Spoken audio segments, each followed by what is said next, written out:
Today is February the 5th, 2016.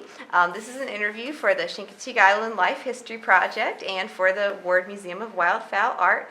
My name is Ennis Barbery Smith from the Chincoteague Museum, and we have Kristin Sullivan from the Ward Museum here, and we are interviewing Arthur Leonard here at the Refuge Inn on Chincoteague Island.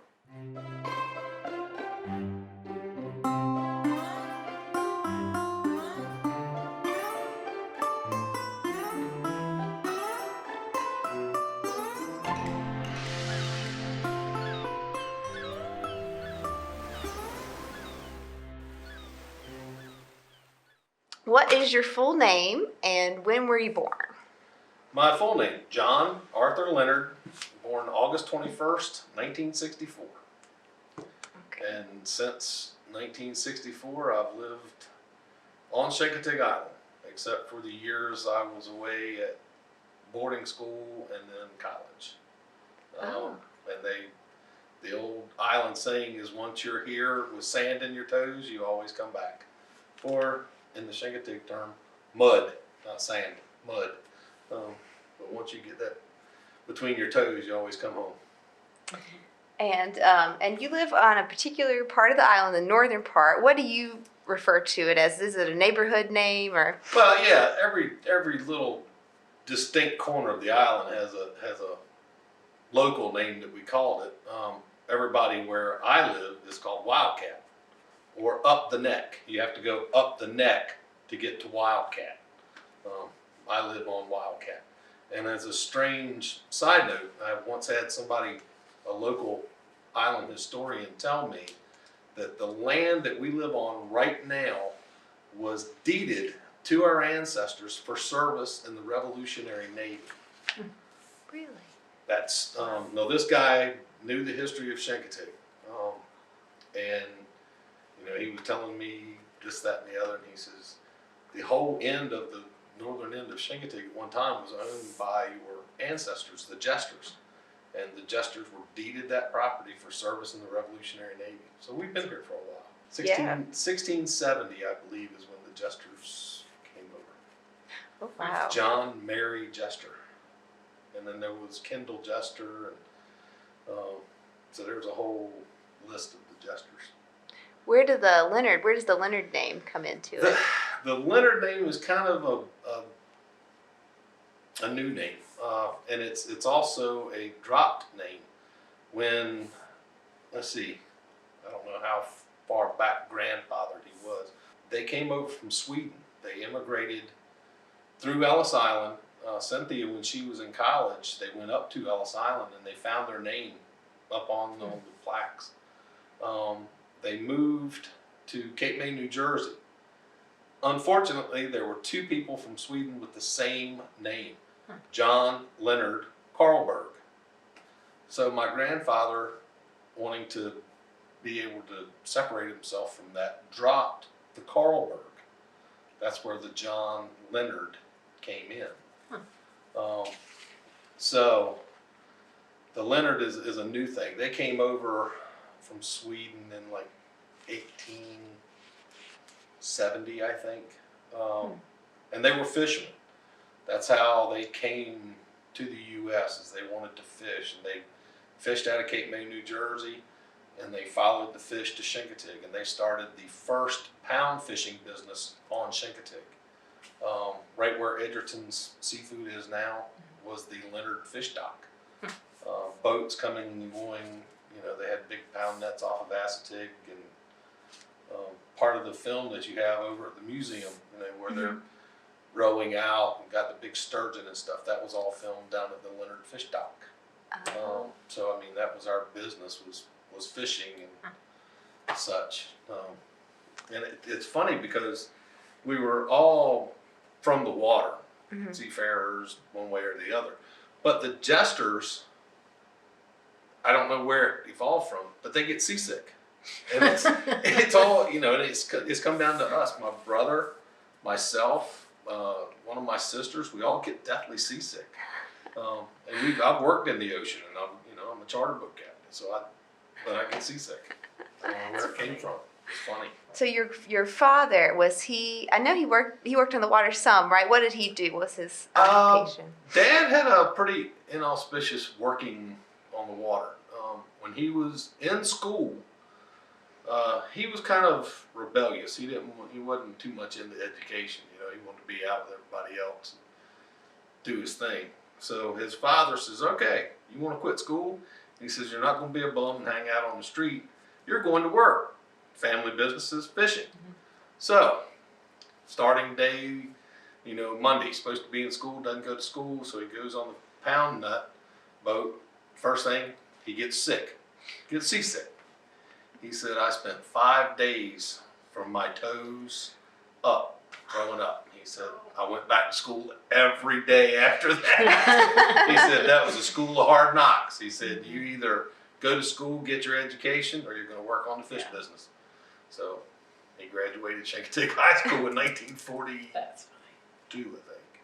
So around World War II, was he in the war? Yeah, he was a medic. He graduated high school, then moved down to Norfolk because there was all kinds of jobs at the Norfolk shipbuilding because the war was on.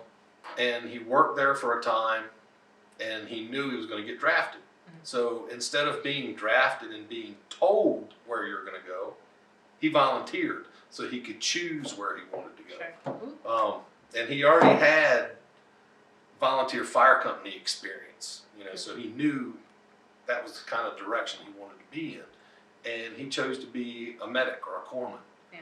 And that's what he did during the war. Now, he didn't talk a whole lot about being in the war and that kind of stuff, but I think he was more in the hospitals than he was out in the field. Mm-hmm. But he did have some stories about being in the hospital. He treated a lot of the Germans for some reason, and he had stories about them, and it was kind of neat. And you already know the story about how he met Mom when he was in the service. You should probably tell it. I don't know it. It was a neat story. It's a really, really neat wartime story. They were in Europe. The war in Europe ended. They put all the soldiers on boats and they were headed to the Pacific Theater. They got to the Panama Canal and they got the broadcast that the bomb had been dropped and the war was over. They were all going home. But he still wasn't out of the military. His next duty was a hospital in Tuscaloosa, Alabama. So he was at the hospital and they had a USO dance at the hospital for the patients, not for the corpsmen and not for the all the other people. So Dad, being Mr. Ingenuitive, slipped out of his uniform, slipped into a bathrobe, and meandered down to the dance, where he met a Southern belle named Martha. And he went over, they, I guess, had some conversations, talked, and he asked her out on a date. And of course, Dad had the twang of Chincoteague. He went, found Mom's house, knocked on the door. Her father answered, and he asked for the wrong girl. I didn't know that part of it. He didn't ask for Martha. He asked for Margaret or something. Yeah. But Mom picked up on that accent and said, "Oh, that's for me." Oh my goodness. And the rest is history. He brought that little Tuscaloosa girl up to live in Chincoteague for the rest of her life. That's funny. So it was kind of a neat way to, a war story. Slipping out of his uniform and going to his bathrobe, getting a bathrobe on so he could go down to the dance. That's typical Dad. Oh, that's really funny. Well, that was a good telling of it. So I think this whole time we've been talking about it and we haven't said his name. What was your dad's name? Donald Joseph Leonard. Okay. Was his name. Mom's name was Martha Lou Moore, and then Martha Lou Leonard. It's kind of a strange middle name for a girl, Lou. We never did. Was it short for anything or just Lou? No, just Lou. As far as I know. And you have siblings. What are your siblings and what's the order of birth? I've got 3 siblings. I've got an older brother. He's 13 years older than I am. Then I have a sister named Jane. She's 10 years older than I am. Then I have Donna, and she's 5 years older than I am. And they've always been my boss. Never was I in charge. I was always the baby of the family. So Your older brother's Carlton. Captain Carlton is my older brother. So Captain Carlton runs a boat around here, and you have we're here at the Refuge Inn because your family Right. has the Refuge Inn. How did you all get involved in the tourist industry so much here? Well, Dad was very much of an entrepreneur. As a career, he was a damage controlman over at NASA. That's what he did. As soon as he got back from his wartime, they went to school. He went to school up in Philadelphia to learn how to work on TVs. The modern, the new thing was TVs back in the late 40s, early 50s. So they went to school and learned how to work on TVs, refrigerators, and that kind of stuff. Him and a friend opened up a shop in town, and within 2 years they were closed because people would bring in the stuff to get it to work on, but they were so poor they couldn't pay them to work on it to fix it. So that shop had to close. And he fell back on something he knew how to do, which was a damage controlman. And he was a damage controlman for the Navy first, and then for NASA when NASA came out. So he retired from doing that in I want to say it was the early 70s. He retired from being a damage controlman, which was kind of exciting because he got to do all the rocket stuff when the rocket stuff was brand new. We'd get to go down and watch the launches and all that stuff. It was kind of cool to be a damage controlman in the 60s over at NASA. But him and another friend started the Marina, which was a fishing little hotel. It was a series of trailers that are gone now. But at the Marina, you could come stay, rent a boat, go fishing. They had a little restaurant down there, and all the charter boats would come in and out and all that good stuff. So he saw that tourism was going to be a bigger and bigger and bigger thing. And he and that other friend of his, George Taylor, decided that they needed to start doing tours of the island. So they found this boat up in New Jersey that was for sale and went to the Fish and Wildlife Service and proposed to them to run tours out of the wildlife refuge. So that the refuge agreed to it, and they purchased this boat. Unfortunately, the boat was painted bright red and called the Miss Kitty. So, because at the Fish and Wildlife Service's insistence, they painted the boat and changed the name. So it went from the Miss Kitty to the Osprey, in a much more natural tone. So Dad and George Taylor started the Osprey boat tours, and they also had a safari that would go up through the center of the island. And Donna fell into that as an early age, first selling tickets for the boat. Then she sort of worked her way into doing the interpretation part of it, and then eventually Dad gave his portion of the business to Donna and said, have at it. And then when I was, let's see, how old was I? I'd come back from college, got married, and I was working on the sea clam boats going out in the ocean. And Donna and I passed one day. I was on the sea clam boat going out, and she was on the Osprey coming in. And we kind of, did the thing. I was standing on the rails, and she was waving, and I was waving. She said she had this just dreaded fear come over her, like that was the last time she was ever going to see me. How picture in the movies where the guy's waving, and that was going to be the last time she saw me. So as soon as I got in, she said, get off that boat and come work for me. My captain's getting old. Go get your captain's license and start running the Osprey. So I ran the Osprey for 10 years. And then the Osprey got retired. She was so old. She was built in 1949 up in Cape May. She got retired, and I sort of got out of the business of running a boat. Then Carlton got back in the business. He was down in Florida and moved back up and thought, hey, here's a market I can get into, boat tours. So he started to get into it a little bit, one boat at a time, and now he's got a fleet. And he says, hey, you got your captain's license. Do you want to come work for me? So right back into the tour business. So it's It revolves around family. It's very heavily revolved around family and tours and, local history and all that good stuff. And I suppose it's just as well you get out of the surf clam or sea clam business. Is that still a thing that people here do? Well, there are a few people on the island that still do it. We don't have any boats that go from here sea clamming. It's still a viable business. It's changed considerably from what we were used to. I think my brother probably got a better end of it because he was actually owned the boat. And what they did is they issued a quota per boat, depending on your catch history and a couple different variables. And his boats had very good catch quotas. So what they did later on was boats that were still working would buy the quotas of the other boats that weren't working. So he was able to cash in on that.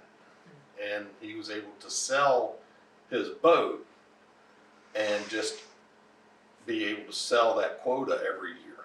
Right. Which was very lucrative. And so yeah, we got out of the clam business. It was, Dad was very much into the seafood industry, but he didn't want to go out himself. He knew that there was money in it, but he didn't want to go out it himself. So he was always the backer, and he would always meet us at the dock when we came back in, and make sure things were running straight. And we had what we needed, but there's a lot of stories about being out on the ocean and stuff. It was funny because my first night out on the ocean, open ocean, I was a greenhorn. I walked out on the deck. I was like, why are all those lights moving up and down the boat? The ocean's pretty calm. Why are all these lights moving? And one of the other deckhands says, you dummy, those are the stars. We were, the stars were from horizon to horizon. And as the boat would go up and down, you'd see different stars. It's like, wow. You dummy. Do you have any specific memories, maybe ones that are really Chincoteague about when you were pretty little and growing up and what it was like to grow up What here? you do for fun? Or... Well, where we lived on Chincoteague was kind of isolated, especially back in the 1960s. And Donna really has some good stories if you interview Donna about being isolated, because she moved, before I was born, they lived on Cleveland Street, which was in the center of town, so she had friends and this, that, and the other. Then Dad, because of his interest in ponies, bought that land up on the north end and moved the family up there. And she was like, oh my God, we've moved to the end of the earth. There was nothing up there at the time. It was a mile to hard surface road. Yeah. And Donna would ride her bike down and sit at the turn circle just to watch cars go. So we kind of had an isolated life up there a little bit. We had ponies to ride and marshes to explore. It was a good life. Mom would lose me for a couple hours, and I'd be out walking in the marsh. When I was, I don't know how old, probably 6 or 7. I used to go down. There was an older gentleman named Mr. Richardson, and he was a waterman. And I would go down and sit with him and his wife, and I was like their adopted grandchild. They, feed me milk and cookies and had a good time. But their house was like 1.5 miles from ours, and I would walk down there on my own. And Mom would call them up and say, "Have you seen a little boy? Right here." I would go down and talk to Mr. Warren. So it was so neat. I had a dog, and the dog would go with me, and I'd watch the Lassie on TV. So whenever I'd get in trouble, I'd go get Mom. But the dog never did that. Anyhow, but yeah, it was fun. Living where we did was kind of a neat upbringing. Yeah. You go out and walk through the mud, and you come home, and Mom would hose you off. It was fun. How did your dad get into his interest in ponies? He from a young age, he had an interest in ponies. That was, everybody's got a hobby. His hobby was ponies. And he says from an early age, whenever they would lose him, he would be where the horses were. And where the horses were was down at the Beebe farm. He actually worked for Grandpa Beebe with the horses. And Dad was just one of those guys who could feel what the horse was feeling. He said one of the really neat times he knew that was they had this one stallion that everybody had tried to break, and everybody was trying to, gentle it down. And he said he volunteered to be the next rider on it. And he said when I got on him, I gave him his head and let him run. And he ran, and he found a water hole, and he stopped at the water hole, got his water, and Dad said he rode him back in the corral just like a normal broken horse. He said, so I just had the feeling that's what the horse wanted. Let him go, but he had a real love for horses, and that's the reason that drove him up to Wildcat. He wanted land for horses, and he bought. When Grandpa Beebe was getting out of the horse business, my dad was getting into the horse business. So we bought, when Grandpa Beebe sold all of his livestock, Dad bought all of Grandpa Beebe's livestock. And at one time we raised cattle.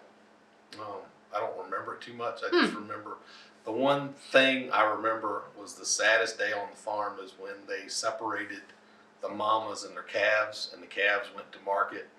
And the calves would be loaded in the trailer, and they were mooing and wailing, and the mamas would be answering them, and the trailer pulling off. That was sad. But in that end of the island used to be a big farm area, because across the marsh from us, Mr. Greer Derrickson had a hog farm. So we had hogs that would come over, and they would get out from their pens, and we had horses that would get out and go over there. So it was a big farming area. Was your family also involved in the pony swim and being Well, saltwater cowboys and all that? Or? Yeah, Dad, because of, to go back in history some, our family was very big in the volunteer fire company. Dad's uncles were part of the original fire company. Uncle Henry, Uncle Lucky, my grandfather, Arthur Leonard, they were all founding members of the volunteer fire company. So naturally, Dad was right in there. Dad was the first president of the junior volunteer fire company. And he was always in with the saltwater cowboys and always did that stuff. Even when they were in Philadelphia after the war, he would come home to ride in the roundups and do all that other stuff. And sometimes Mom was like, I don't want to go down there, it's hot. So she stayed in Philadelphia and let him come down here. So yeah, Dad was always in the roundups and all that good stuff, constantly. As far as going to school, where was the school located? Was it located in the same place it is now when you went to school? Well, the elementary school, when I started elementary school, it was down on Church Street. And that school had originally been the high school that was built in 1920-something, 21, I think. So it had originally been the high school. Then when the new high school was built in the 60s, they made that into the elementary school. And that's where I started. First grade was in that school and went there from 1st through 6th grade. And once you went to 7th grade, you moved up to the high school. So I went 1 year up at the high school, and then my older sister decided that it was not going to suit me well, and she convinced my mom and my dad to send me off. So it's her fault. Which sister? Donna. She was all concerned because she was a senior the year I turned 13. I was in the 7th grade, and she said I was hanging out with the wrong crowd and wasn't doing the right things, and I just wasn't going to get the education I needed here at Chincoteague High School. So she put that in their minds that I needed to be somewhere else other than Chincoteague, because I was going to be the typical Chincoteague teenager and get into all kinds of mischief. So I got sent off to military school. So much to when it was originally proposed to me, I was all for it because they offered so much more than the high school did. I mean, they had horseback riding and shooting and all kinds of sports, and I was gung ho. but after 5 years of it, I was ready to get out of there. Where was that school? That was Hargrave Military Academy, Chatham, Virginia. Great school, had a good time, but 5 years was enough. But it was kind of neat. Back in that time, it would take us close to 6 hours to get out there. So it was a hike. It's the other side of the state of Virginia. Yeah. Mm-hmm. And it was funny because when I first went out there, they would give us extra time. Most cadets would get out on one day. We would get out a day before them because we had such a long trip. Mm-hmm. And while I was out there, they got the bright idea to do it as mileage as the crow flies. And we fell just inside the circle, so we didn't get to leave early anymore. You say were there other Chincoteaguers Yeah. there? Yeah, there were actually, at one time, there were 4 or 5 of us out there. Huh. Myself and John Booth, Bob Booth's son, were the Okay. first. Followed by Mark Hancock, Michael Talbert, because his dad had gone out there, and then we convinced him to go out there. There was a couple more local boys who went out there after we went out there. So it was kind of neat. And then I went to East Carolina University, which is a whole nother ballgame. Hmm. Well, I guess getting more into the hunting for it too. Do you remember the first time you went hunting? I don't remember the first time I went. The first waterfowl related thing I remember, I was just a toddler, or 5 or 6, and Dad would bring all of the stuff that he had killed into the garage and lay them out before he would clean them. Well, I would sit there and look at the birds. I would look at the way the feathers went together and the coloration and all that kind of stuff.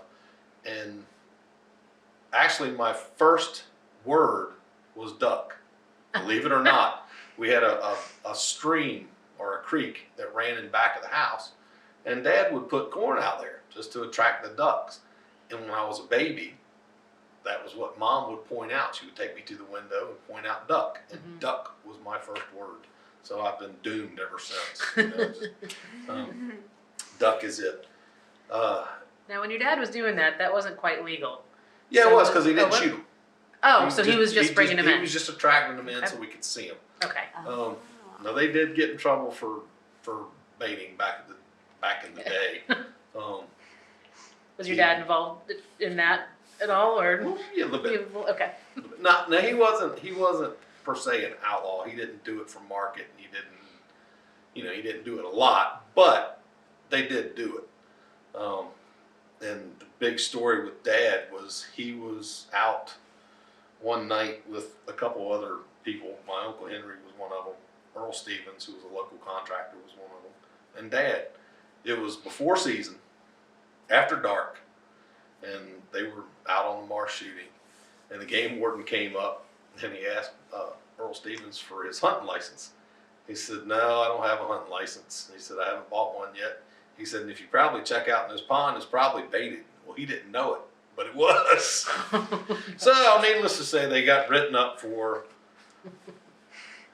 shooting out of season, shooting over bait, shooting after dark. I don't think they were over their limit at the time. But, this being the 1960s, my Uncle Henry was head of the Democratic Party for the area. And they went to court in Accomack, and they each got a $25 fine. Oh, wow, that was lucky. So yeah, Dad got caught once, and that was all it took. But now going back to my first waterfowling memory, we went to the same exact pond that Dad got caught baiting in. That was his pond, and I would remember we didn't go until late in the afternoon. You didn't go during the day. You went after school. Then when you get stuff ready and the birds would fly toward dark. And that's where we went. And it was so exciting because the birds were coming in from behind us, over our back. And you could hear their wings whistle because they couldn't see you. You were down, Dad had actually dug a pit, and you were down in the marsh, and they were coming to the pond. So all you'd hear is that as they pitched in. It was really neat, stuck in your mind. That, you know, because it was what we call the golden half hour, which is right as the sun sets, you get that nice orange glow from the setting sun, and the dark birds were, you know, up against that orange background that like lit them up. But it was so pretty. It was unbelievable. Just, you know, burned into your brain, that picture of black ducks in the setting sun. Was that typical to have blind, like, or I guess is it still called a blind if you? Yeah, some people had sunken blinds and some didn't. And I don't know why Dad put a sunken blind there. I don't know if it was just to get them lower in the marsh rather than having to stick up above. I don't That's know. interesting. So he was a hunter. Was your brother or were your sisters hunters ever? I don't think my sisters were ever hunters. They might have gone, but they didn't like sitting out in the cold. My brother was a hunter in his younger years, but when he moved away and got married, he kind of got out of it. So I'm holding up the family interest in the waterfowling, and now I'm passing it on to my two who are crazy for it. So. Oh yeah, let's go back for a minute. How did you meet your wife? How did you meet Mary Esther? Well, Mary Esther's mom worked here at the motel as a maid. And you know, it's the island, you know everybody. So she was 2 years younger in school than I was. So, I mean, we weren't really friends in school, but I knew of her. And then I went away for 5 years and things changed and people grow up and yada, yada, yada. I came back from college and she was over at the motel talking to her mom. Started up a conversation. I invited her to go water skiing with me, and it all went downhill after that. Water skiing. Yeah, It's a theme. That is a theme. We've heard other stories around here that. I invited her out in the boat. This was in late May, early June. I invited her to go out water skiing, and we did that all summer long. We were out in the boat skiing and goofing off. And I came home from college one weekend. Of course, we went out in the boat, and on the way back in, I stopped in Deep Hole Creek and got down on one knee in the boat and asked her to marry me. I didn't have the ring yet, but I did ask her to marry me. And then later on, I want to say it was, that was in September. I waited until her birthday in October, and I went down, because I was in Greenville, North Carolina. I went and bought a diamond and took it back up to where she was going to school at Salisbury. And oh my Lord, the girls on her dorm ate me alive. They all wanted that diamond. But yeah, then I did the same thing up at her dorm room, but I gave her a ring that time. That's sweet. Where were you going to school in North Carolina? Greenville? Greenville. North Carolina. Greenville. Yeah. Okay. At ECU. Yeah, Okay. East Carolina University, home of the Pirates. What did you study? Can't say that on camera. No, actually, my major was industrial technology, drafting and design. I love, you know, drawing houses and studying the ins and outs and all that kind of stuff. I had gone into college wanting to do business because of the motel and all that stuff.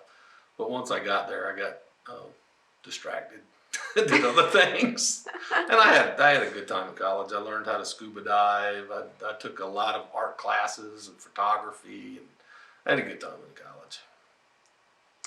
Yeah, you're getting into some of the photography in some ways that relates to Back decoys then and we had to everything. develop our own film. You know, we were doing black and white and in a dark room, developing our stuff, and it was kind of neat. So you grew up hunting. Did your dad carve decoys or what? He did not. How'd you get started? Well, I think my interest started when I would pick up his dead birds and look at the anatomy and look at the coloration and that kind of stuff. And he had a lot of old decoys, you know, a lot of Ira Hudsons and that kind of stuff, and I would pick them up and look at them. And right about the time I was getting to the age where I could actually pick up a knife or pick up a paintbrush, we moved from up there to down here. And luckily for me, that's right about when it started to be a lot of carvers on the island. So I was able to ride my bicycle over to Tommy Savage's, and he'd be sitting there whittling, and I would be talking, and you know, eventually I would start buying decoys from him. I bought a lot of decoys because we used to have a gift shop at the motel, and I would sell his decoys in the motel. Now, I never carved with Tommy. I would sit there and talk and shoot the breeze and buy birds, resell them and that kind of stuff. And then Reggie Birch came along one day to talk to Tommy about something, and I picked up on Reggie. And I was like, man, I really like what he does, you know. I said, Reggie, would you mind if I came over one day? Sat down and talked. He said, sure, come on over. And while I was at Reggie's, you know, he was like, why don't you carve? I don't know. So he cut a bird out for me, and he carved one side of it and gave me a knife and says, okay, you see if you can match up what I've done. And that's the way it started. He carved half of it, I carved half of it. And he taught me the basics of using a hatchet and a spoke shave and all that kind of stuff. And I carved with him for a number of years, you know, right in his shop using his bandsaw and his chopping block and all that kind of stuff. So yeah, he's responsible for teaching me a lot of stuff. It's fault. Yeah. How old were you then? At the time I was 14 or 15, I couldn't drive a car, so I was on a bicycle. But I really didn't start carving until probably my freshman year in college.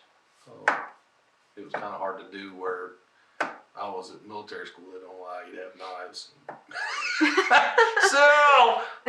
Yeah, I really didn't start carving. I mean, I started collecting decoys before I started carving them, and I always had decoys around me. I even took decoys out to the military school with me, which was kind of neat to tie in all this stuff.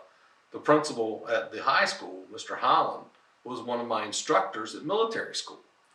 And because I had that decoy sitting in my room, he started talking to me about duck hunting and all that stuff. So he would come every night at military school. You had study hall, 2 hours. And you always had a faculty advisor up on the hall walking up and down. If students had a question, they could ask the faculty advisor, or if they were screwing up, he would jump on their case and get them back studying. Yeah. So Mr. Holland would come up and do his study hall duty, but he would end up in my room sitting on my bunk talking to me about hunting and gunning and stuff. Neat.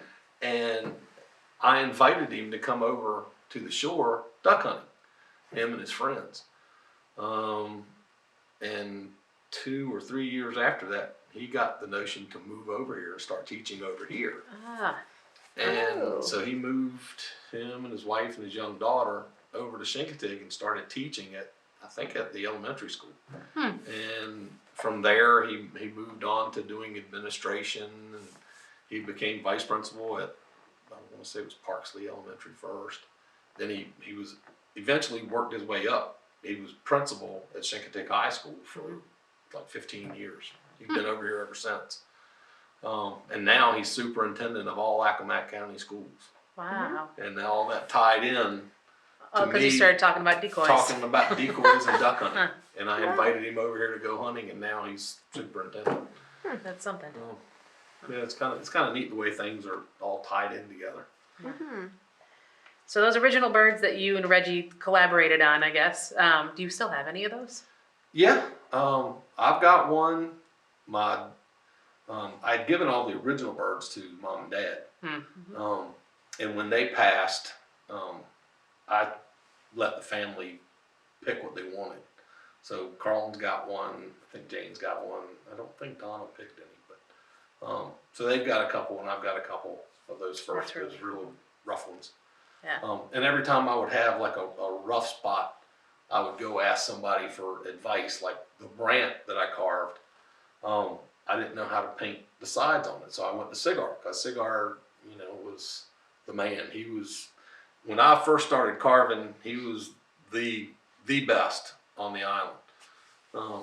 So he was the man to go see when you had trouble. And I went up to Sig and I said, all right, Sig, I'm having trouble doing this. I painted it about 5 times. Tell me what to do. He said, you just mix this and mix this. And he painted it. While I was sitting there, I was like, no, Sig, I don't want you to paint it. Tell me. He said, well, you can wipe it off if you want to. I was like, no way. So I've got a brand that I carved and Sig painted sitting in my house. And that's what, like mid-70s or late 70s? It was late 70s, early 80s. Yeah. Okay. I graduated from high school in 82, so Okay. maybe been early 80s. What decoy festivals were going on at that time? I'm trying to think where your influences Well, come from and where originally we're showing. Originally, I got the first show I went to was the Greater Snow Goose Festival. Mm-hmm. Can you tell us about that? Well, what I can remember of it being I think I was like 10 or something. They had it down at Tom's Cove at the Rec Hall, which used to be the Old Dominion Rod and Gun Club, but it was, kind of a historic thing to have it down at Tom's Cove. And I can remember some of the older gentlemen that were there, like Speed Joyner was there, and he had a really neat display. For a 10-year-old, it really caught my attention. He had made this diorama of a sink box, and he had carved these little miniature decoys to go in this diorama, and it had water in it. The sink box floated in the water. All the decoys were floating in the water. He had little flying canvas backs up on little pieces of metal, like they were flying into the decoys, and he had a figure. I don't know if it was a carved figure or just a plastic guy that he had changed it. But he had him laying in the sink box like he was getting ready to shoot. And it was the coolest thing to go down there and watch that. And I can remember walking through the halls and looking at stuff. And it's like, wow, that's so cool. One of the neatest things I saw was a flying black duck by Pat Godden. And I was like, man, that guy can really carve, Little did I know, these days, I talk to Pat every time I go up to a word show and, order decoys from him and stuff. So it's kind of neat. I bought my first decoys at the show for $10 a piece. They were from Grayson Chesser. He wasn't even in the show. He was out in the parking lot in the back of his truck. And they were $10 a piece. But the big thing I did down there is they had skeet shooting.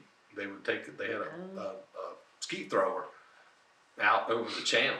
These days nobody would ever do that, shoot a shotgun in public at a public event. But they had skeet throwing, and I fell right into that.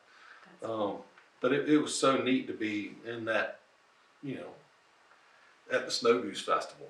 Then they moved it, and of course I went away to school and things. I wasn't here for a lot of the shows. I missed it. But once I came back, I was able to get to some of the Easter shows. I used to go to the Virginia Beach show, which was a big show, big contest. And it progressed from there. I went to a couple of the shows down in North Carolina. They had at Currituck. And I would go up to the Ward Foundation when I could get a ride. I would go up to the Ward Foundation. See, that was when it was at the Civic Center. To be able to walk around and see that kind of stuff, and I was just a nobody, but it was fascinating to see what was going on. And then I, transitioned to where I could actually drive, and I would drive up to Ocean City and see that. And, through the Carvers and Artists Association, I also got to meet Rich Smoker, and there again, I just sort of latched on to him. I introduced myself. I started buying decoys from Rich. That was in 1985, was my first introduction to Rich. Actually, he was at the Donald Duck Show up in Ocean City, Donald's Duck Show. And I had taken Mary Esther up there on a date, and we were walking around the duck show, and I talked to Rich, and was buying decoys from him, and started going over to his house when he was living in Chrisfield, and buying decoys and learning stuff from him. And so it's kind of neat. It's interesting. It strikes me how many different influences you had here, and I didn't realize that Pat Godden participated in the Greater Snow Goose Festival, and Charlie Joyner, and so you've got people really coming from all over the place. Yeah, at the time, I think the Greater Snow Goose Festival, they really brought a lot of people in from around the country for that. I know Bob Kerr came down to it. Cigar was in that group of carvers that would travel to each shows. Okay. So they brought all those big name people down to the Snow Goose Festival. And it was highly advertised, and it was big wigs back then that were coming down for it. They had big fundraising events for it, and it was kind of neat. I guess I'm wondering what kind of influence then that had on the Chincoteague style, but I think in order to get to that, then you have to think, is there a Chincoteague style? So, well, yeah. What do you think?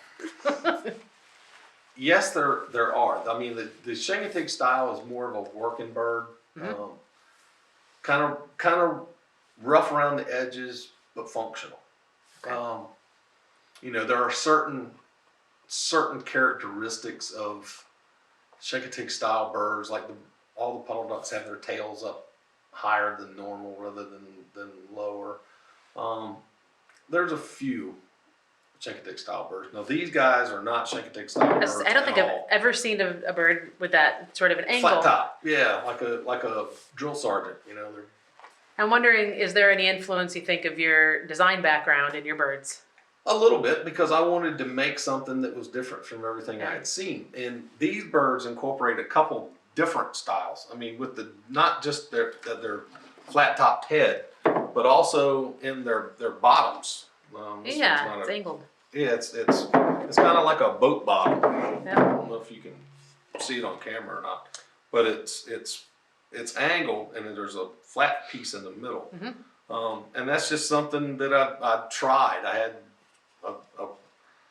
a thought in my head to try it this way.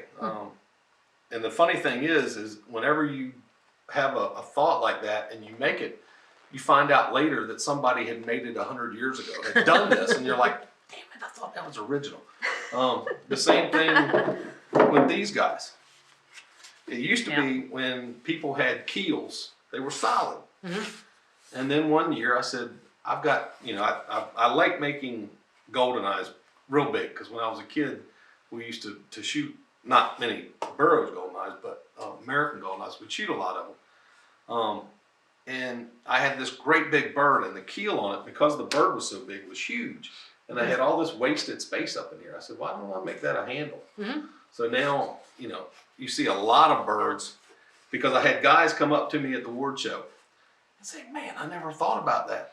And then Del Herbert, he was an engineer. He said, for years when we made solid keels, the wave would hit the keel and cause the bird to move. He said, when you took all that space out from your keel, he said it allowed the energy of the wave to pass through, and your birds floated better. And now you see a lot of people with keels that are open like this. And, I thought, man, I had done something, come up with something that was open like this. And then I, got other auction catalogs and other books looking through it. They had done this in Michigan, like in the 1930s. I was like, that was mine. You did come up with it, but they just also did. Yeah, they did it before I did. But it, it just adds, by making them like this, it just adds something a little bit different. Something, and these will never see. I don't think they'll ever be anything more than hunting decoys. I make these for the boys to shoot. I don't even shoot these guys anymore. Do you make your own keels and anchor weights? Yeah. These are made out of a muffin tin. They look like a piece of corn. Oh yeah. I pour my own lead and make my own keels and all that kind of stuff. And you said, so just to backtrack a little bit on who you learned from. So you mentioned Tom Savage, Reggie Birch, got some painting advice from Cigar Daisy. Are there any other folks you'd count as your major influences or that helped you? Rich Smoker? Yeah. the biggest influence I would say would be Reggie, because I've really spent a lot of time at Reggie's house. And most of the time I spent there, we were just shooting a breeze, goofing off. We'd go hunting and yada, yada, yada. Yeah. But he was the main influence of teaching me how to carve and do that stuff. Rich has helped me define what I do as far as, how to insert the eyes and this, that, and the other, and how to blend the paint better and all that kind of stuff. And Sig would always impart wisdom. When you went over to cigars and just sat around talking, shooting breeze, he would always impart wisdom in decoys. One of his big things was, I make big birds, always make big birds, way oversized. He said, son, you're wasting a lot of wood. He says, you're not making the ducks for the people. You're making them, you're not making the birds for ducks. Make them for the people. People like little birds that they can put on a shelf. He said, you're wasting a lot of wood. Because look at Cigar's ducks. They're all small. Yeah. Buffleheads, ruddy ducks. They're small, so people can buy them and put them on a shelf. He said, I would much rather make 2 or 3 birds at $100 than making one big bird for $150. So he had it all figured out, because he did it all day, every day. So you were getting more than even just carving and painting lessons. You were getting sort of economic. Right. Yeah. You would get a little bit of history and a little bit of economics and everything when you went to Cigar's house. Salesmanship. Interesting. Yep. Why do you continue to do it today? It's arguably cheaper or more plastic ones are more durable. Right. So why do you continue? Because I love doing it. You can buy plastic buffleheads, but they don't have the movement that your natural birds do. They don't float as well as birds made out of wood. Plus, it gives you a sense that you've accomplished something. When something you've got out floating in the water can actually fool Mother Nature to come in and sit with something that you've made, you've accomplished something. Going out and buying a piece of plastic is not the same feeling. Although, most of my hunting rig is plastic birds. Because I could carve every day for a year and I still wouldn't have enough decoys to put out, because I like to put out a lot of decoys. So most of my hunting rig is plastic stuff. And besides that, it's hard for me to hold on to them. I make a duck and people want to buy them. So I have to talk myself into keeping them. It's like I could make this duck and sell it for $100 and then go take that $100 and get 2 dozen. So I would be making my stuff. So I really have to talk myself into keeping them. Yeah. So your sons now are carvers and hunters. Is that correct? They both carve They both decoys? carve. Actually, they got into it because of the Ward Foundation through the carving out future decoy makers. Yeah. Through the NEA and all that kind of stuff, they fell right into it. Were you your teacher for that, or did they take classes from someone else? No, I was the instructor. Okay. And Hunter, my oldest, was the first one, and he's actually carved more decoys than Aiden. And he entered a few birds, and he won. He didn't win any first places, but he did win a couple ribbons. How old is Hunter now? Hunter is 19. Okay. And he still wants to do it. He just can't find time. He's, a freshman in college. He's a member of the fire company. He's a member of the pony committee and all that kind of stuff. So most of his time is taken up riding horses and going to fight fires. But I think he'll get back into it one of these days, and he loves to waterfowl. He is crazy for duck hunting. Sometimes I have to sort of put the hold on and say, no, you're not going today. It's too rough. But he doesn't listen to me. Got a good example of that. This winter has been a bad winter as far as rain and thunderstorms and whatnot. And he was going to go hunting, and I was like, Hunter, it's supposed to rain and be nasty. You shouldn't go. Dad, you don't know what you're talking about. I get up the next morning, and it is a howling northeaster, raining sideways, thunder and lightning. and the two boys come in and they look like drowned rats. And I was like, okay, let me hear it. Let me hear it. What do you want to do? I said, Dad, you were right. So they finally said that. Did they at least get anything? No, not that day. Because they were drowned rats. They got out there and they got set up, and the boy that was with them said as soon as we got set up, we heard the first clap of thunder. Oh. And he said it was all downhill from then. Because when it started raining, and the water starts dripping down, I don't care how waterproof your clothes are, water's going to find a way to get down your back, and it's just miserable. Aiden goes out with him? Oh yeah. And how old is Aiden now? Aiden's 13. He's 13. Okay. And he's got the passion. He's 13 going on 45 or something, Yes, I think. he is. Yes, he is. He gets quite the education because he hangs around with Hunter some, and he hangs around with me, and he goes up to bay with us and hangs around a bunch of old men sitting in the clubs. So he's getting quite the education. And then but he loves it because he fits right in. He's got a real sharp wit about him, and he can you can be sitting there talking with grown men, and he can chime right in and spit out the stuff that makes you laugh and hold your belly. It's funny. He's a riot. Yeah. I don't know where he came from. He didn't come from me. Well, just like this summer. I mean, I came, give you a little funny story about Hunter and the boys. Carlton got me to do cruises because one of his other captains was away doing work for the Corps of Engineers. So I was subbing for them, and then it became a permanent thing. And we needed a mate for the boat. I was driving the big boat, the Martha, and I needed a mate. Carlton says, "Can Aiden do it? All you need to do is somebody to untie the boat, and you speak, and he can just be there and answer questions." I said, "Sure, that's no problem." So Aiden went on 2 cruises, and I gave Aiden all the tip money from the cruises. We made $200. So he, the first thing he did was he brought that $200 and waved it under Hunter's nose like, "Look what I did this afternoon." And Hunter was working for Mike McGee digging oysters. He had been bent over all day in the mud.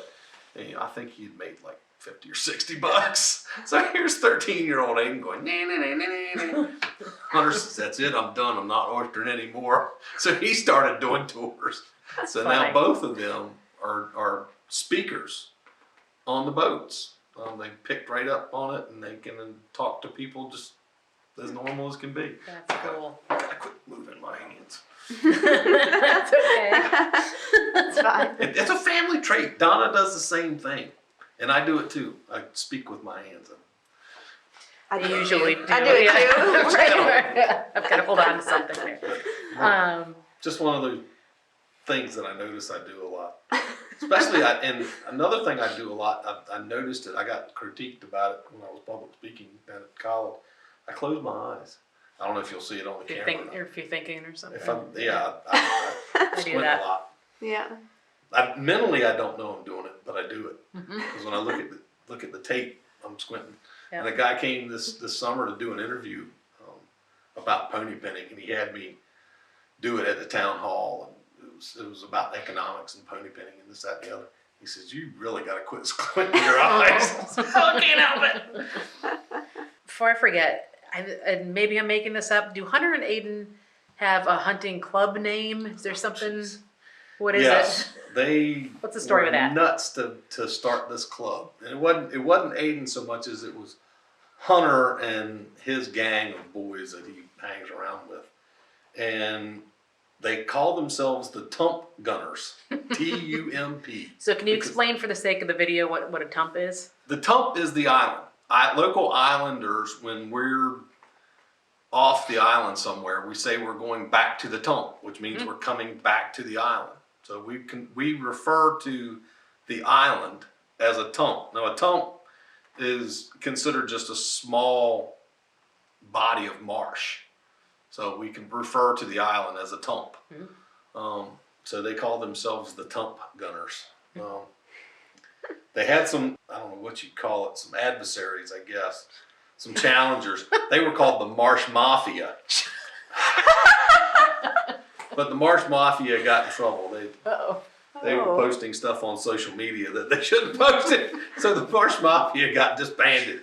But the Tump Gunners are still going. And I got to give it to them because it's kind of neat. You know, it's a bunch of teenagers and they pooled their money together. They sat down and wrote a list of bylaws that each member has to sign. They have to sign a contract. If they're a member of the Tump Gunners, they got to sign a contract. You know, they have an annual membership due. They pool all their money and they have a meeting and decide what they're going to use their money for and decide what they're going to buy. So they've bought all these decoys and bought blinds, portable blinds and stuff. And they do it all with the money that they've collected together. They have yard sales to raise money for it and all this stuff. Awesome. So it's kind of neat. And then they have this competition every year, which kills me because all they're talking about is points. You know how fantasy big football is. Mm-hmm. They have fantasy duck hunting, and they take each species of bird and designate it to a point. Say like a black duck is 5 points, a bufflehead is 1 point. Okay. And they keep track of what they shoot, and then they have a champion every year for the person who has the most points. Huh. And the only thing, it drives me nuts because they're so driven to be the champion of the Tump Gunners. You know, that's all they want is to shoot the more birds to get more points. And I'm like, you guys are really missing it. Yeah. But you know, it does drive them, and it makes them get out and hunt, be better hunters. Because Hunter actually has done a lot of stuff as far as scouting and getting out and working for the ducks, and so it's made him want to be a better hunter by wanting to be, you know, a champion. He's gone out and he's actually a better hunter and worked for the birds rather than just sitting back and saying, yeah, we'll just go to a spot that I know where we can go. He would actually go and find the birds and work for them and all that kind of stuff. Interesting. What about Cynthia? Has she ever carved Never, or ever did she want to be a duck hunter. This is your daughter? Yes, Cynthia is my oldest child, and I believe probably my smartest child. Yeah, she never. Of course, that might be my fault. I don't think I ever took her out either. But you know, she's beyond that. That's fine. But she does have a child, Arthur, whose first word I think was also duck. Duck, yeah. Aww. But we don't know if his duck is the same as my duck because everything was a duck. Trucks were ducks. Oh.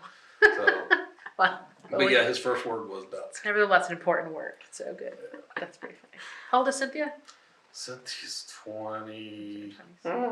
She's 28. This thing with the Tump Gunners, is there a tradition in Chincoteague of clubs like that? Or is this a new thing? For the teenagers, it's a new thing as far as That's I know. pretty funny. Yeah, now, you know, we've always for had them. Yeah, we've always had clubs on the island, you know, like hunting clubs and hunting cabins away from here, but never a club like that with teenagers. Yeah, where they put it together Yeah, themselves where like they that. put together, you know, and pooled their money and that kind of stuff. That's pretty funny. So hunting and carving, as we can see through the club and through different stories you and others have told us, is a really important part of Chincoteague. And I'm wondering if you could speak at all to the place, specifically of decoy carving, I guess, in Chincoteague's history or heritage. What does decoy carving have to do with the heritage or identity of Chincoteague? It's a huge question, so I'll let you answer however you want. Well, in my way of thinking, carving was not really considered a big thing when it really got going. I mean, Chincoteague itself was always a waterfowling destination, and I mean we went from using live decoys, and then they were outlawed, and then people started making decoys for use because of the live ones were outlawed. And we just had some local craftsmen that were very talented at it. You know, because we were an island, we had a lot of boat builders. Boat building lends itself to decoy carving. You're using the same type of woods, the same construction methods, what have you. And it just naturally progressed from You know, okay, you can build a boat. You can also make a decoy. And then we had a couple of the decoy carvers that got very good at it. And a couple of the decoy carvers actually would make birds for their own use. And then we had a couple of people that made birds for everybody else to use. And the Chincoteague style of bird was a little bit more crude than other places. We weren't as refined, but they were functional. We used wood that was available. You know, we weren't pigeonholed into one certain type of wood. You know, if a ship spur washed up or a light pole, they would take that and use that for carving. If they could make it to the mainland and get cottonwood, which is a local grown wood on the mainland, they would use cottonwood. You know, they would use anything that washed up or whatever was available. But in the carving community, there were a lot of birds that were coming out of Chincoteague. So more and more people were coming to Chincoteague in order to get carvings, get ducks. And I think the name of Chincoteague just got to be in the carving community because so many birds were coming out of Chincoteague. Yeah. And it just progressed. Chincoteague has a tradition of helping. And one of the ways that you pass on decoy carving is by helping others learn. And one of the big things I think about Chincoteague is that any shop you go to, they'll teach you how to carve. You know, if you sit there long enough and talk to them, and they'll teach you how to carve. You know, you don't have to pay anybody. You don't have to. All you're doing is passing time with them, and they'll teach you how to carve. You know, I know a lot of people who, you know, they've carved a few just for their, you know, just to see if they could do it. They'll carve a few. They'll go to somebody's shop and they'll show them this, that, and the other. And they'll carve a few, and then they won't do it anymore. But you know, it's just that way of passing things on, and I think Chincoteague is big in that aspect of helping others pass on that tradition of waterfowling and duck carving, and that's how I got into it. You know, well, in that same notion, Grayson Chesser, who's a little bit older than I am, he was coming. He lived in Atlantic. His dad was a game warden, and they lived in Atlantic, which is just on the other side of the causeway from us. He was coming over to Chincoteague to learn from Miles Hancock. So, you know, he would bring his stuff over to Miles, and Miles would give him pointers. And he said, the first birds I carved, he brought to Miles, and Miles looked at them and he said, they look like 2x4 stuck together. They're a little square. You need to round them up a little bit. Yeah. So yeah, you know, you get that joking. You get worked on. Yeah, you get worked on a little bit. So, that's fun. So yeah, that's part of the growing process. The ribbing you get when you go in and show somebody something. Why do you think it is that in Chincoteague people are willing, I mean, even if they work on you or make fun of you a little in the process, that they're willing to share so much? I think it's all part of the island life. You know, you're all interconnected being from the island. There's a joke on the island that we're all related because there weren't but so many people that came over originally. So we're all related. You're either a Jester or a Hancock or a Daisy, or, you know, your family tree does not leave the island a whole lot. So, you know, even though we may have squabbles between ourselves, we're all still islanders. And I think there's a desire on the island to help other islanders. You know, and that goes from decoy carving to working on cars to you know, working on your boat, anything. If you've got a problem, if you ask another Chincoteaguer, they'll help you. So it's just part of living on the small community of Chincoteague and being on the island. That reminds me of a question about storms. I always like to ask that question. Big storms you remember and people helping each other. Usually you get that kind of a story, but Gloria, I know up the northern end of Assateague, they got hit bad in '92. I don't know if you did down here. We've had a couple. Charlie was bad. Was another storm named Charlie. Gloria was real bad. I think I was still down in Carolina when Gloria. Gloria tore up Ocean City really bad. I can't remember. There's storms are another thing that we just sort of take for granted. I mean, we know they're coming, we know the damage they can do, but we grin and bear it and clean up afterwards and move on. You must have seen some craziness up the neck. Well, Sandy, all that, Sandy, the last storm, Sandy was probably the worst tide I'd seen up there, because Sandy just sort of sat offshore and churned. You know, before it went onshore, it had churned. So we had all that water built up. And then when the storm came ashore, it caused the winds to turn the other way. And all the water that was in the bay came our way. And it just raised the water level up another 2 or 3 feet. I was walking in Sandy up my road in water that was up past my knees. Wow. And I was like, holy smokes, you know. Luckily for us,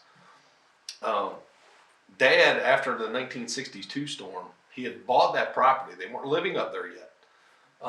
But he had bought that property, and he went up after the 1962 flood and marked where the tide had gone during the 1962 storm. So all the houses that are built up there use that as their benchmark, and we raise the houses up above that 62 flood level. Wow. You know, if you go up there and look, they're all built up on hills. So my house, as an example, is built up on a hill, and then it's to the first floor of my house is 15 feet up in the air. So I really have to get high before you got in my house. Yeah. That's right. But it's just one of those things. I mean, we grin and bear it and hope for the best. Sometimes that doesn't happen, but you know, as far as helping people out, you know, we were part of the fire company, so we were constantly helping people out. Dad had a tractor, and after the first thing after the storm, he would go with his tractor and move trees and cut them down, you know, cut them out of people's yards and help them move them. I did that after Sandy. I went up and made a spin through where Nancy lives and moved some of the pine trees out of people's driveways so they could get in and out and that kind of stuff. You know, and you're on an island. You've got to help them out. You know, if you don't, you wouldn't be a good neighbor or a good friend if you didn't help somebody out after a storm. Is there anything else that you want to say about carving? You know, as I'm gearing up to do this exhibit in the fall, that is then going to travel to the Museum of Chincoteague Island, and who knows where after that. Is there anything that you feel you just want to share about the history or importance of decoy carving in Chincoteague, or Chincoteague in the place of decoy carving? Well, either way. I think decoy carving has a thread through the history of Chincoteague. You know, carving on the island is something that's gone on for quite a long time. There's quite a history of it. People would use their birds for hunting as tools, and now because of people having so many birds, there's you know, collectors have been drawn to the island. Chincoteague has a name as far as decoys, which allows the new carvers of the island to use sort of Chincoteague as a crutch a little bit. Oh, you're a Chincoteague carver. You know, that name Chincoteague still sticks in people's minds as a place to get birds. So we use the Chincoteague history of carving as sort of a step stool that we can elevate ourselves up to it. Whether you're good or bad or your birds are ugly, you're still a Chincoteague carver. And you still hold that prominence as being an island carver. And we're just so lucky to be from the island, because we have all the shows and all the other people that are carving. At one time, we used to have more carvers per population than anywhere else in the country. We've since lost that because there's a lot of carvers that are unfortunately either passing away or just getting out of it because they you know, got tired of it. I don't think I ever will, even though I don't mass produce stuff. I don't think I'll ever get out of carving. I think I'll always do it. Just because I like doing it so much. And I say that because I don't mass produce stuff, you know, I like doing it more. If I mass produce stuff, I'd probably get tired of it. That's a job. Well, it's just it gets to be monotonous. Like Roe's a good friend of mine. Known him for a long time. He was in my wedding. And we have a running joke. You know, people will ask who's better, and each of us says, I'm better at carving, but Roe's much better at selling and making money off of it.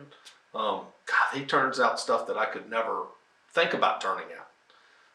He's just into that mode of, you know, got to make birds so I can make money and make more birds and make, you know, that's as far away from me as it can be. But Roe's good at it.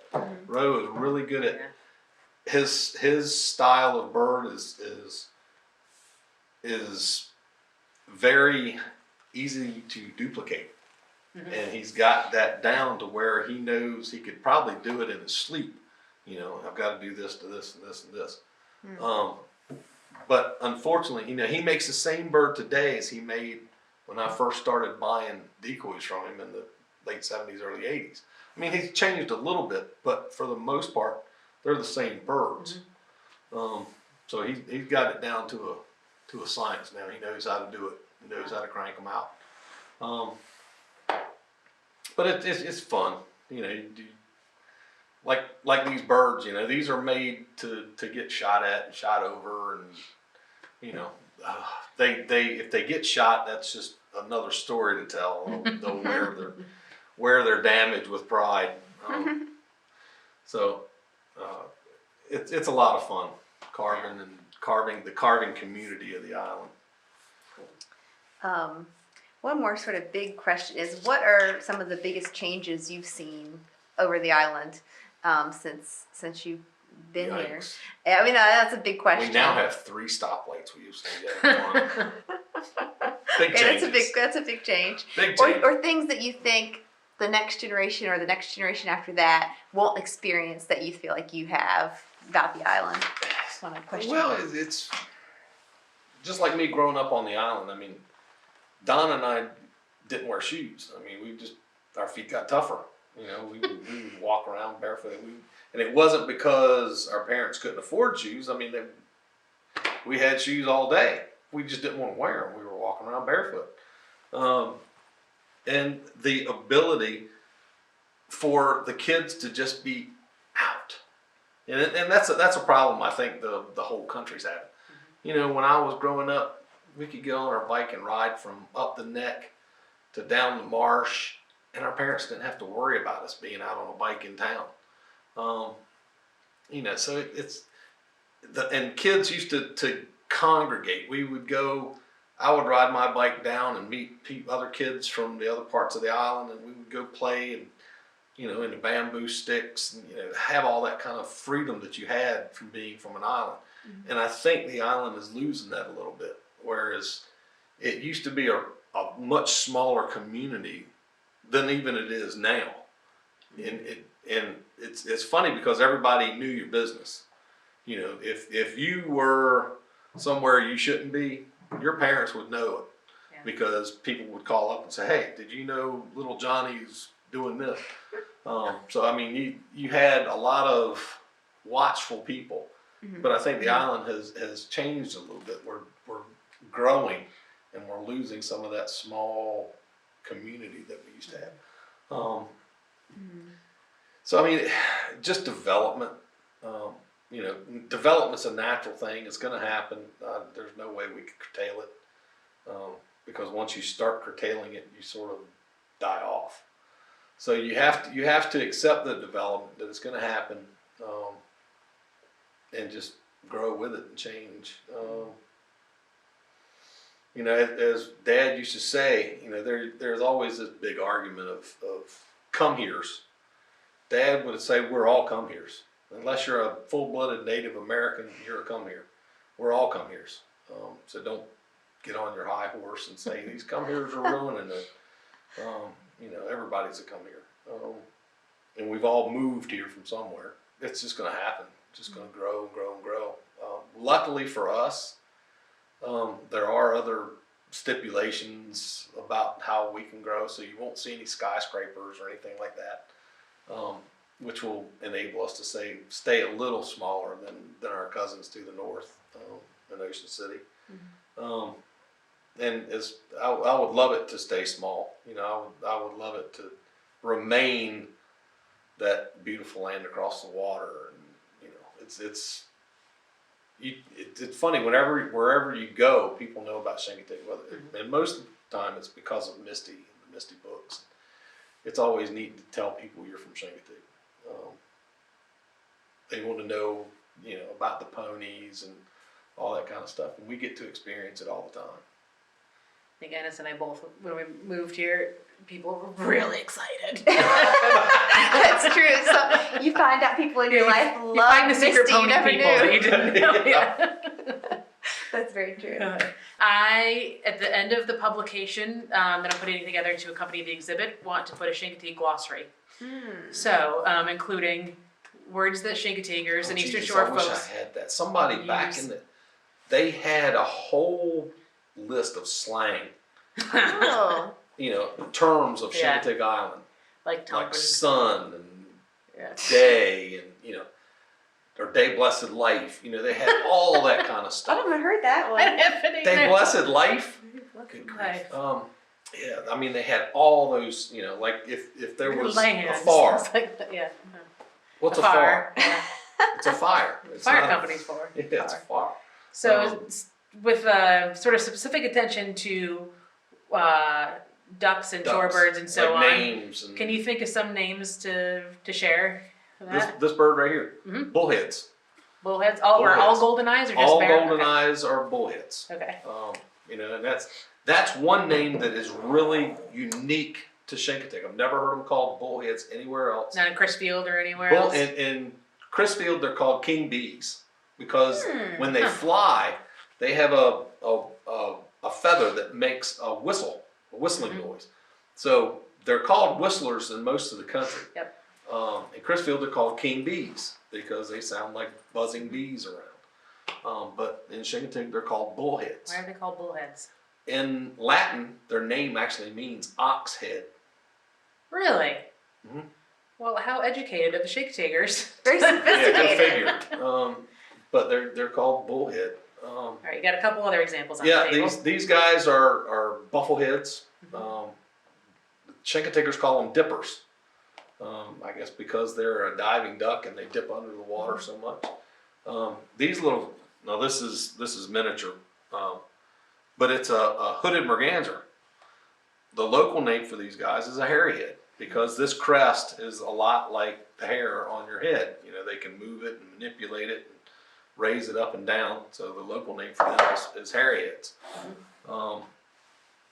Let's see, some other bluebills are pretty much standard. Gray ducks are gadwalls. Oh. Ball crowns are widgeon. Okay. Did anyone call them ball pates or just ball crowns? Most of the time it's just ball Ball crowns. crown. Is it BALD or BALL? Ball or Bald. bald? B-A-L-D. Okay. Bald crowns. But in Chincoteague verbiage, it's B-A-L, just ball. Ball crowns. Not bald. Ball crowns and hurry heads. Alright. Hurry heads. Yeah. And that's something that has changed also when you're talking about stuff changing. The island used to have so many different dialects. Somebody you could hear it when you were, say, up in Depot. They had a different dialect than, say, somebody from down the marsh or somebody up the neck. Huh. There was different dialects, and sometimes people on the island could not understand each other speaking English. They were all speaking English, but they had such a twang to their speak, and it was so unique that, say that again. And that's a thing I really think that's a thing of the past. All this local dialect is really going away from here, which is unfortunate because it was one of the things that used to be really neat to get around and talk to a bunch of Chincoteaguers and hear all that dialect coming out. Yeah. So, and these are, in Chincoteague speak, these are stools. They're not decoys, they're stools. Oh, I didn't realize that. Yeah, Yes. Now gunning stools, does it have Just or stools. just stools? just Okay. stools. They don't have to be gunning stools, they're just stools. When you mention, hey, can you go pick up my stools? They know what you're talking about. They'll go pick up your decoys for you. Let's see. Did you ask about oyster catchers? Or did Old they- squalls. Old squalls, not long-tailed ducks to be Yes. politically correct. They're called sow settlers, and Yep. that came from the noise that they make. We used to be able to go out at night and listen to them on the bay. It just echoed all over the bay, these old squalls sounding off that and it just carried throughout the bay if you had a real quiet night. Is it South South settlers or sow like a cow? I got me. South settlers. That's all I don't ask me the spelling. Okay. Well, I didn't know if there's like yeah. So they weren't called old squalls, they were called sow settlers. So I had never, Any form of grebe, whether that be an ear grebe or any kind of grebe is considered a hell diver, because when you come up on them in a boat, instead of running along the water like buffalo do and taking off, they don't have that ability because their feet, they don't have webbed feet, they have webbed toes. So they can't get enough momentum going across the water to take off. So instead of flying away, they run along the water and then crash into the water and dive down to get away from hell divers. Any grebe is that? Any grebe. Are all rails marsh hens? Mhm. Okay. Not just clapper rails or Chickens. Yeah. They, Bobby Umfley can do a chicken. He can make that chicken noise. his ringtone on his cell phone is a marsh hen. We gotta get back to him. Yeah. Thank you. All right, sure. Thank you. That's not a problem. I mean, hopefully my It's eyes fun. didn't shut too much. You'll go Doesn't back matter. and, you'll go back and look at it and say, "Damn, his eyes were closed all the time." This is a new category we should ask the other carvers about, is duck impressions. Well, that's something we're actually known for, how we call swans with our mouth. They call swans? Swans. Now, can you show us? Or give us an example? When you do that, man, they come right to you. I've got pictures to prove it. And we call it hollering. When you holler for the swans, because you have to do that real loud. And they respond to it. That's amazing. Do you also, I'm asking because I experienced this when I went out hunting with a local guide from Chincoteague, well, let remain nameless on camera, called geese and brants, but it didn't sound like a honk. It was like a roo sort of a sound. Well, brant make a cackle. They Okay. don't honk. They make a cackle. I can't do it.